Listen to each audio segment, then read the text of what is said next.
How's it going, folks? It is Matt, finally back with another crypto video, and today's video is on DigiByte. And I apologize for the lack of content, guys. I went to fire up my laptop on Sunday and it simply would not turn on. And my computer had been warning me for a couple months that it did not recognize the AC adapter in my charger. I just ignored it, and I guess finally Sunday it decided to crap out. So I got my new charger today, laptop fired up fine, working great. I'm glad that was the only issue. But while my laptop was down, it allowed me to explore other options YouTube offers in engaging the community of you guys. And I'd never used this before, and I'm kind of glad my laptop decided to stop working so that I could use alternate ways to reach out to you. And while my laptop was down, I asked what video should I cover next, and overwhelmingly, DigiByte came in at 44% of the votes out of 176. And I like this thing, actually. I've seen other people do it. I just really never got into it, but I'm definitely going to start using it more. You know, like yesterday I asked, with the current market dip, are you buying more, selling it all, or holding? And overwhelmingly 66% are buying more. I was with you guys. I bought some more DigiByte yesterday. So enough of this. Let's get right to today's video. Again, it is on DigiByte, and with how the market has been performing the past couple of days, you know, it's been a little bit depressing, but it hasn't changed my view on cryptocurrency at all. You know, the underlying technology of blockchain is not going anywhere in the future, and really in the future, cryptocurrencies with the strongest blockchains, with the best use cases and best partnerships are going to be the ones that are successful in the future. You know, is this crash over? Some of the currencies are trading in the low green today, but really not many, and it could crash again tomorrow or later today, who knows. And really I kind of welcome that, because it will wash out all the currencies and projects that are really useless. They're either solving a problem that doesn't exist, or just getting basically based on nothing but hype alone. And once these projects start to fade away and wash out, it'll give rise to projects like DigiByte that have multiple use cases for the real world, have multiple partnerships, and are one of the strongest projects in the entire space.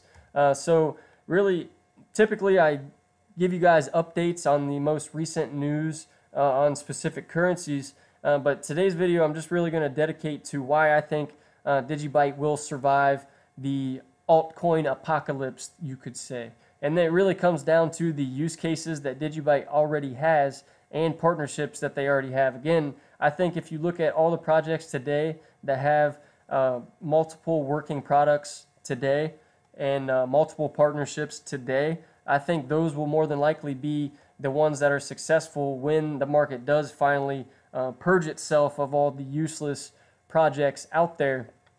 And again, I think DigiByte is going to be one of the top contenders. When we look at their use cases, we have Digi Assets. I covered this in a video not that long ago, and basically it's going to allow the private and public issuance of assets and infinitely scaling, and basically that will allow the creation of ICOs and decentralized applications on top of the DigiByte blockchain. And when that is finally released, that will be a big deal for DigiByte. You know, maybe, or more than likely not right away, but as more and more decentralized applications begin to be built on the blockchain, the project itself is going to become more successful. As we've seen, you know, with Tron recently, their daily transactions are out competing all the top cryptocurrencies.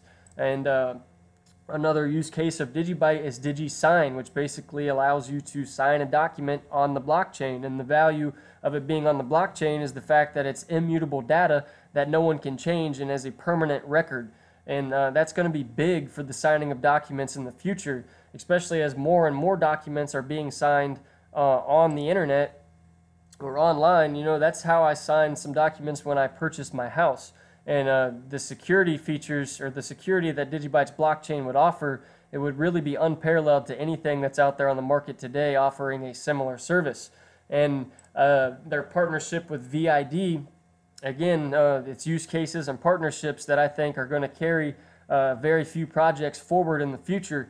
VID is looking to use DigiByte's blockchain to end document fraud. Basically, they're going to upload a copy of a document to DigiByte's blockchain, and if that document is ever altered or changed, it will alert you, and because it already knows the original copy, and it will know the second that one thing is changed on it. And I would imagine that these documents, if they need a signature, would likely use the DigiSign technology. I don't know for sure, but I would just say that makes perfect sense. So another use case of DigiByte that most people already know about is DigiID, and this allows for you to sign into websites without the use of a username and password. And as Facebook's hack recently is proof in case of how insecure the centralized storage of user data can be. 60 million, I think, people were hacked, and all of their information on Facebook, I think including their Messenger app, was hacked, and I think it was any website that you log into using Facebook, they also gained access to through this hack. So if you use DigiID, you don't need a username and you don't need a password. So if they do somehow manage to hack you, they don't get any usable information, and as a result, don't get any information about you, and that's the most important thing. And really, cybersecurity, I think, is the most important use case going into the future.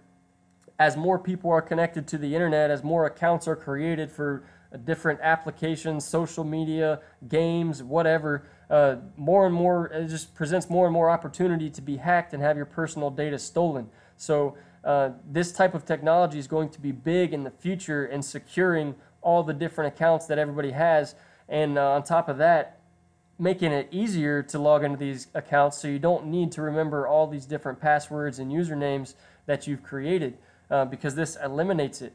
And the DigiID cannot be duplicated or replicated, so it could be very useful in terms of building security, like a physical building, access to specific rooms within a building, or to the exterior doors of the building itself. This type of technology could be implemented and stop anybody that's not supposed to enter from entering a room. And this type of technology is being implemented already with AntomID, who's another partner of DigiByte, and they're not just sitting back, not really contributing to the project. They certainly are doing a lot behind the scenes. They had a tweet a couple days ago saying something similar to that, and I know they're working on DigiZipper, and I forget, DigiTrustPass is the other one, I believe. So they're working on two new use cases for DigiByte coming up in the near future.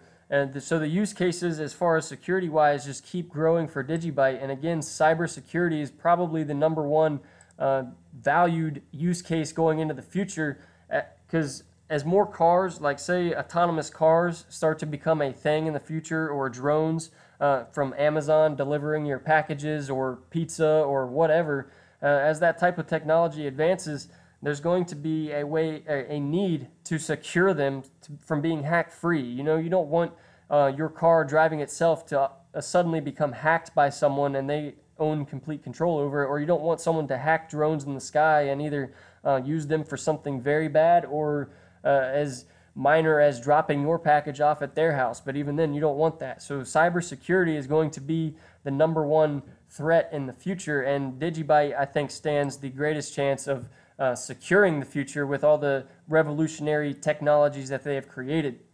So that, and the most recent use case for DigiByte as a currency would be the release of DigiCafe, and the Android version has been released, and I think I saw that the iOS version was set to be issued for review or approval later this week. So that should be coming, the iOS version should be coming soon, and this will allow people or businesses to accept DigiByte at the point of sale, accept the DigiByte currency, and it transfers that currency to an external DigiByte wallet that you choose.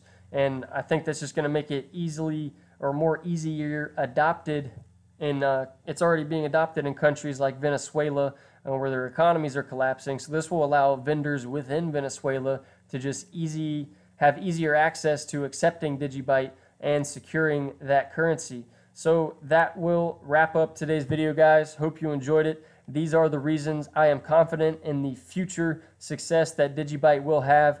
You know, today's market price at just over 1 penny. I'm not discouraged at all, and like I told you, I used it as an opportunity to buy some more. You know, I think this is definitely a long-term hold for this currency and all other cryptocurrencies in general. But to the way the market has been reacting, I am not shaken in the slightest. You know, I'm excited for these crap projects out there to vanish and make room for the projects that deserve more recognition, like DigiByte, to succeed. So again, that will wrap up today's video. Hope you guys enjoyed it. Don't forget to hit the subscribe button, hit the bell to get notifications, and I will see you guys later.